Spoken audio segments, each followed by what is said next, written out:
tous, bienvenue, c'est Business Planet et cette semaine on vous fait découvrir un tout nouveau modèle de financement européen pour les entrepreneurs, particulièrement utile, vous allez voir, dans ce contexte du Covid. L'objectif, c'est qu'ils soient capables d'investir pour innover, pour s'agrandir et pour répondre aux nouveaux besoins. Ça s'appelle Escalar, ça a été mis en place par la Commission européenne et le Fonds européen d'investissement et par vous, Rudy Arnoud, qui est avec nous, qui avez travaillé sur ce dossier. Qu'est-ce qu'on a constaté? On a constaté que le fonds de capital risque, donc capital risque, c'est ceux qui donnent des fonds propres à une entreprise, ces fonds de capital risque sont trop petits. Et quand ces fonds sont trop petits, ils ne savent pas donner 15-20 millions d'entreprises. Donc, qu'est-ce qu'on fait avec Escalar?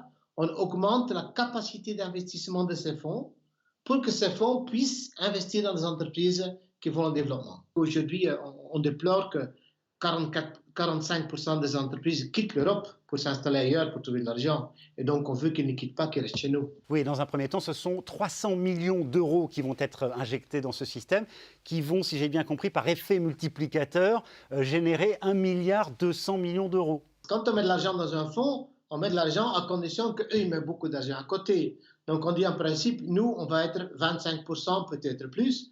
Donc, si nous, on met 1 euro, il y a 3 euros du secteur privé, ça fait 4 euros. Et c'est ce qu'on appelle l'effet de levier. Et d'ailleurs, alors il faut le savoir, la liste des fonds de capital risque qui vont participer à Escalar sera très bientôt diffusée sur le site internet de la Commission européenne. Petite question, quels sont les critères d'attribution de tout cela ? Tous les secteurs sont ouverts. Il s'agit donc des secteurs qui ont un potentiel de croissance. Donc effectivement, aujourd'hui, dans ce qui se passe, il y a beaucoup d'entreprises dans le domaine de santé qui ont besoin d'argent très vite, mais bien sûr qui sont éligibles.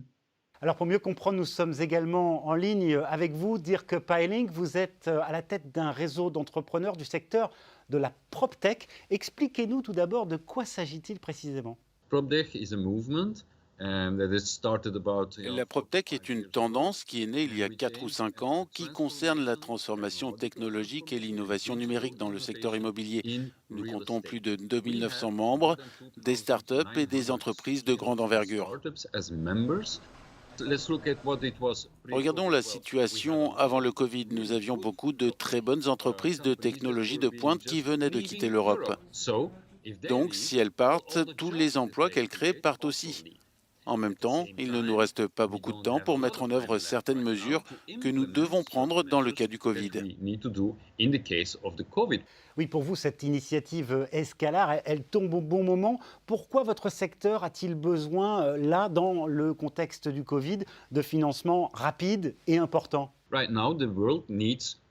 Nous devons nous assurer que nous construisons différemment, que nous entretenons les bâtiments différemment, que nous traçons les personnes qui entrent dans les bâtiments, que nous prêtons attention à la santé, au bien-être.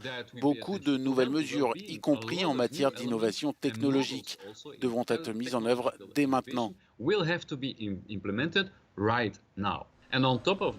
Et en plus de cela, nous constatons que le sentiment des investisseurs est également en baisse. Pourquoi? Parce que beaucoup d'entreprises qui investissaient dans des startups et des projets d'envergure dans la PropTech souhaitent maintenant réserver leur liquidité pour d'autres problèmes ou défis, ce qui signifie moins d'investissement. Merci infiniment à tous les deux d'avoir été avec nous. Toutes les infos sur Escalar sont sur la page web de Business Planet. À très bientôt.